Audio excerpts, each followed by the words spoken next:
ఇక ఇవాళ మనకి ప్రధాన వార్తగా జేపీసీకి జమిలీ బిల్.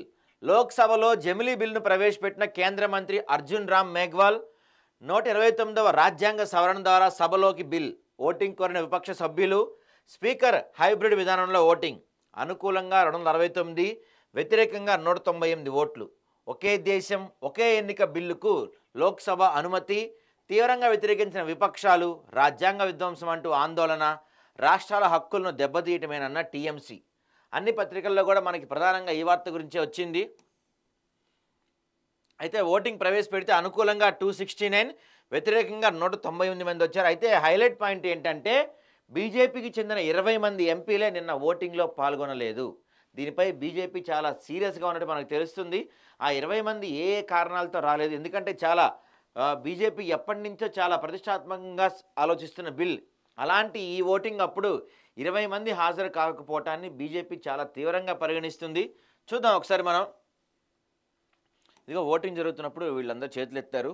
లోక్సభలో జమిలీ ఎన్నికల బిల్ ప్రవేశపెట్టడానికి మద్దతుగా చేతులు పైకెత్తిన కేంద్ర మంత్రులు అమిత్ షా, రాజ్నాథ్ సింగ్, పీయూష్ గోయల్, కిరణ్ రిజిజు, ప్రహ్లాద్ జోషి, కిషన్ రెడ్డి, మన్సుఖ్ మాండవియా, బండి సంజయ్. వీళ్ళందరూ ఈ చిత్రంలో కనపడుతున్నారు మనకి. ఇక భారత ప్రజాస్వామ్య ఘట్టంలో మరో కొత్త అధ్యయనానికి తెరలేచింది. దేశవ్యాప్తంగా లోక్సభ, అసెంబ్లీ ఎన్నికలను ఏకకాలంలో నిర్వహించేందుకు అనువుగా 129వ రాజ్యాంగ సవరణ బిల్లును కేంద్ర ప్రభుత్వం మంగళవారం లోక్సభలో ప్రవేశపెట్టింది. ఓటింగ్ ప్రక్రియ ద్వారా కేంద్ర న్యాయశాఖ మంత్రి అర్జున్ రామ్ మేఘ్వాల్ ఈ బిల్లును సభ ముందు తీసుకొచ్చారు. అయితే దీనికి ఓటింగ్ జరగడగా ఈ బిల్లు ప్రవేశపెట్టడానికి అనుకూలంగా 269 మంది, వ్యతిరేకంగా 198 మంది ఓటేశారు. దీంతో బిల్లు ప్రవేశపెట్టడానికి స్పీకర్ ఓం బిర్లా ఆమోదముద్ర వేశారు. అయితే ఈ బిల్లు ప్రవేశపెట్టడం ద్వారా కేంద్రం నియంతృత్వంగా వ్యవహరించిందని ప్రతిపక్షాలు ధ్వజమెత్తాయి. కేంద్ర ప్రభుత్వం తోసిపుచ్చింది. ఈ బిల్లు భారత రాజ్యాంగ మూల స్వరూపానికి భంగం కలిగించేలా ఉన్నందున సంయుక్త పార్లమెంటరీ కమిటీ జేపీసీకి పంపాలని ప్రతిపక్షాలు డిమాండ్ చేశాయి. అయితే చాలామంది మనం అనుకున్నట్టుగా ఈ ఎలక్షన్ 2027లోనో 28లోనో జమిలీ ఉండట్లేదని మనకు అర్థమవుతుంది. ఈ బిల్లు సారాంశం ప్రకారం దాదాపుగా 2034 నుంచి జమిలీ ఎన్నికలు జరిగే అవకాశం ఉండబోనట్టు తెలుస్తుంది. ఒకసారి చూద్దాం మనం. ఈ సవరణ ద్వారా రాష్ట్రాల అధికారాలను తగ్గించడం కానీ లాగేసుకోవడం కానీ జరగదు. 1983 నుంచి కేంద్ర ఎన్నికల సంఘం తమ వార్షిక నివేదికల్లో జమిలీ ఎన్నికల కోసం సిఫార్సు చేస్తూ వచ్చింది. ఈ అంశం 41 ఏళ్ల నుంచి పెండింగ్లో ఉంటూ వస్తుంది. వివిధ కమిటీలు, స్థాయి సంఘాలు పలు సందర్భాలు ఇదే చెప్పాయి. రాజకీయ పార్టీలతో చర్చించలేదని ప్రతిపక్షాలు ఆరోపిస్తున్నాయి. కానీ 2019 జూన్ 19న దీనిపై ప్రధాని మోడీ ఆధ్వర్యంలో అఖిలపక్ష సమావేశం జరిగింది. అందులో 19 రాజకీయ పార్టీలు పాల్గొన్నాయి. అందులో 16 పార్టీలు జమిలీ ఎన్నికలు సమర్థించాయి. 1971 వరకు ఏకకాలంలో జరుగుతూ వచ్చిన ఎన్నికల చక్రం ఆ తర్వాత విరిగిపోయింది. ఇప్పుడు దాన్ని సరిదిద్దే ప్రయత్నం చేస్తున్నాం. ఈ బిల్లును జేపీసీకి పంపడానికి సిద్ధంగా ఉన్నామని పేర్కొన్నారు.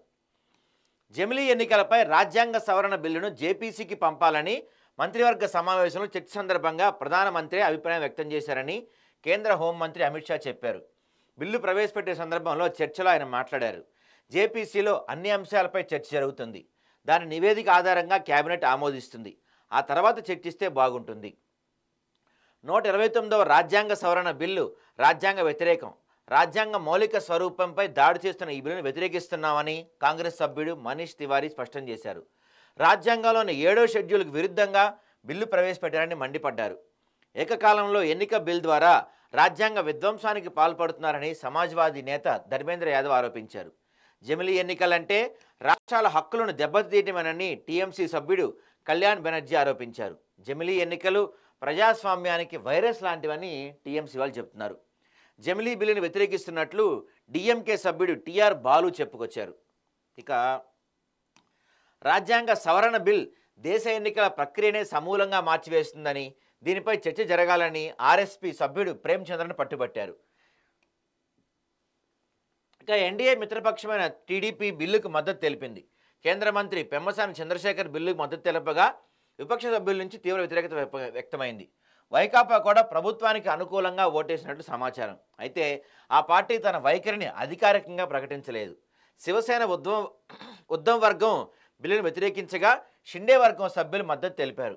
ఇండియన్ యూనియన్ ముస్లిం లీగ్, సిపిఎం సభ్యులు, ఎన్సీపీ ఎస్పీ సభ్యురాలు సుప్రియా సూలే బిల్లు వ్యతిరేకించారు. జమిలీ ఎన్నికలు రాజ్యాంగ మౌలిక స్వరూపానికి విరుద్ధమని, అధ్యక్ష తరహా పాలన దారితీస్తాయని, ప్రాంతీయ పార్టీలను దెబ్బతీస్తాయని మజ్లీస్ ఎంపీ అసద్ వ్యాఖ్యానించారు. బిల్లును జేపీసీకి పంపాలని టీఆర్ బాలు, సుప్రియా సూలే కూడా డిమాండ్ చేశారు. సో దీని గురించి అన్ని పార్టీలు వాళ్ళ గలం పార్లమెంట్లో వినిపిస్తున్నాయి. కొంతమంది దాదాపుగా అంటే అధికార పక్షం వాళ్ళు కానీ, మిత్రపక్షం వాళ్ళు కానీ వీళ్ళందరూ కూడా సమర్థిస్తున్నారు, కొంతమంది వ్యతిరేకిస్తున్నారు. ఇప్పుడు ఇది జేపీసీకి పంపిస్తున్నారు ఈ బిల్లుని. అసలు ఈ బిల్లులో ఏముంది ఒకసారి చూద్దాం మనం. అసలు ఈ బిల్లు సారాంశం ఏంటంటే, దేశంలో జమిలీ ఎన్నికలు 2034 నుంచి జరిగే అవకాశం ఉంది.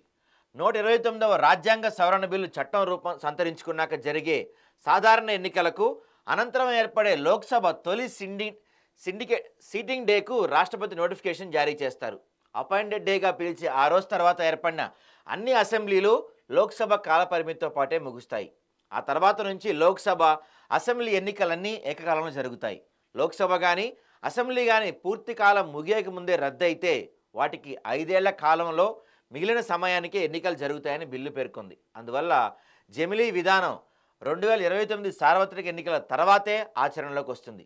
ఉదాహరణకు 2029 మేలో సార్వత్రిక ఎన్నికలు జరిగిన అనంతరం ఏర్పడే 19వ లోక్సభ మొదటి సిట్టింగ్ తేదీని రాష్ట్రపతి జూన్ 1గా నిర్ధారిస్తే ఆ తర్వాత ఏర్పడే అసెంబ్లీలన్నీ ఆ లోక్సభతో పాటే ముగుస్తాయి. దీనివల్ల ఆంధ్రప్రదేశ్, ఒడిశా, అరుణాచల్ ప్రదేశ్, సిక్కిం అసెంబ్లీ ఎన్నికలకు ఎలాంటి ఇబ్బంది ఉండదు.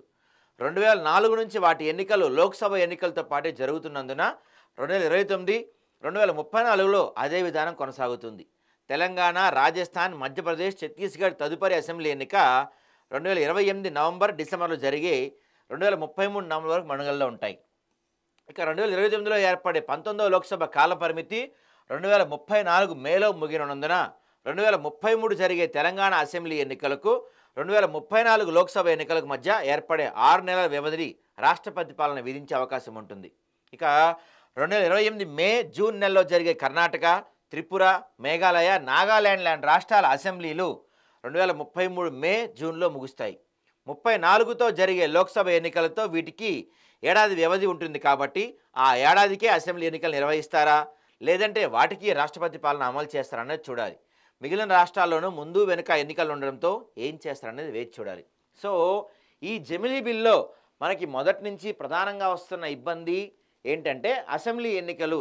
ఇప్పుడు చాలా అసెంబ్లీలు కొన్ని సగం అయిపోయినవి ఉన్నాయి, కొన్ని పూర్తయినవి ఉన్నాయి, కొన్ని మొన్నే స్టార్ట్ అయినవి ఉన్నాయి. సో మరి ఈ అసెంబ్లీ కాల పరిమితిని ఎలా డిసైడ్ చేస్తారు?